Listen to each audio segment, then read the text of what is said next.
Hi guys, welcome back to my channel, and for those of you that are new, my name is Marissa, also known as Homemaking with Marissa. I am going to be sharing how I make my simple sourdough bread recipe today. This is an artisan style bread, and I am very new to the whole concept of sourdough.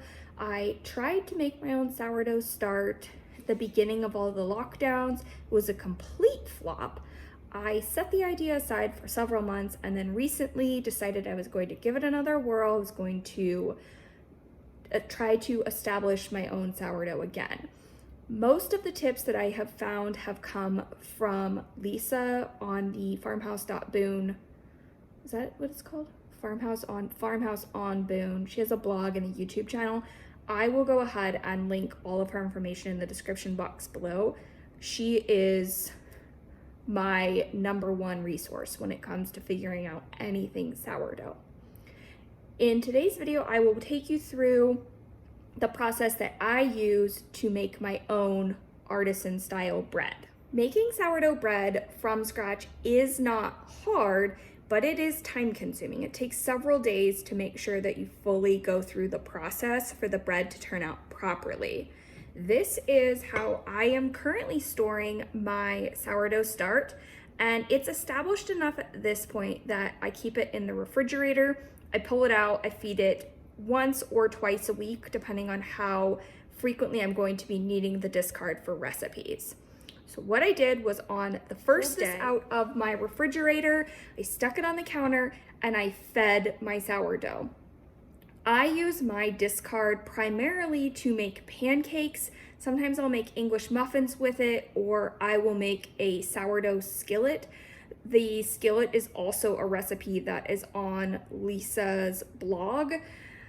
And on this particular day, I was making pancakes. I'm still playing around with my pancake recipe to find what is something that my family enjoys. Because my kids have never really been exposed to sourdough, this is a new concept for them, and they're definitely having to adapt their palates to get used to the difference in the flavor from the traditional version of recipes that they're used to. Next day, I took my fed sourdough, added it to the bowl of my KitchenAid mixer, and added the other ingredients for my bread recipe. I have just taken my standard bread recipe and adapted it to be sourdough. I will link the exact ingredients that I use in the description box below if you would like to recreate my exact bread recipe. Once the bread dough is all mixed together, I will set it on the counter and cover it with a Ziploc bag.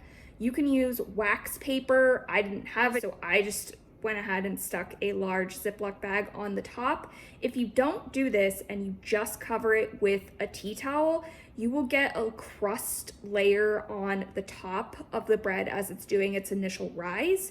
I like to stick the Ziploc bag on the top to create that barrier and prevent that crust from forming, and then I'll just stick a tea towel on the top of the mixing bowl.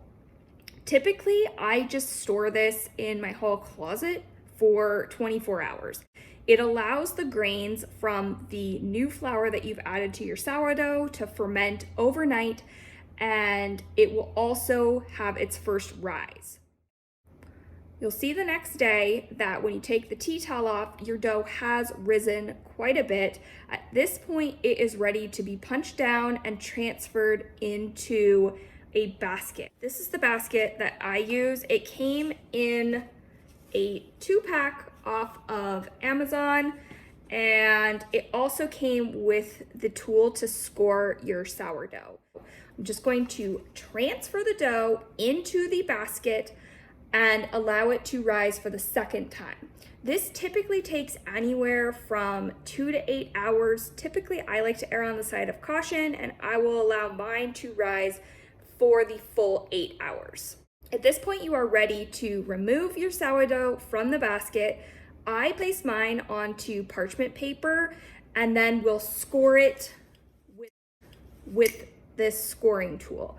Now, I've not gotten to the point where I'm adding really decorative, like some of the super fancy artisan breads are that you can find. So I just do one score down the center of the loaf and then it's ready to bake. To bake my bread, I put my Dutch oven into the oven at 425 degrees. I allow it to come to temperature while in the oven, and we'll let it sit at temperature for a full hour before I add the bread. So you are putting your Dutch oven into a cold oven, setting it to 425, letting it preheat, and then allowing it to sit in this preheated oven again for a full hour before you add your bread. Because I don't want my bread to stick, I do take the parchment paper and put it right into the Dutch oven. For 20 minutes, I will bake it in the oven where it's covered. Then for the last 20 minutes, I take off the lid and let it bake for an additional 20 minutes. For the bread recipe that I use, I find that 40 minutes has been the perfect amount of time. This method of how to bake the bread in the Dutch oven is also something that Lisa explained on her blog. And I have found that it is pretty fail-proof and has been successful for me every time I've tried to make homemade sourdough bread.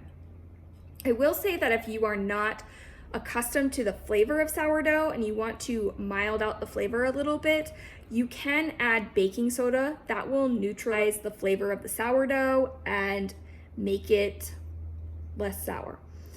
I have been playing around with that with pancake recipes, though for whatever reason my kids seem to be more bothered by the sourdough flavor in pancakes than they are in the bread. The sourdough bread as is without adding any baking soda, my kids will absolutely devour it. They love homemade bread and they're really enjoying homemade sourdough bread. Once the timer goes off, your bread's been in the oven for 40 minutes, I will take it out. I will allow it to cool on the counter before I slice it up. This makes around 16 slices of bread for my family. It's more than enough to make sandwiches. We use it as a side for dinners. I'll toast this up in the morning, put some butter or coconut oil on it, and serve it with breakfast. This is becoming a family favorite recipe and something that I am excited that I got over the hurdle and decided that I was going to give sourdough a second shot.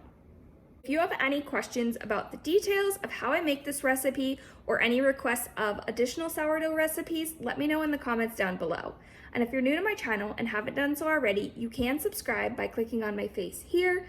I will include an entire playlist full of cooking from scratch recipes here, as well as a video that YouTube thinks that you would enjoy down here. I hope you are all staying happy and healthy. Bye!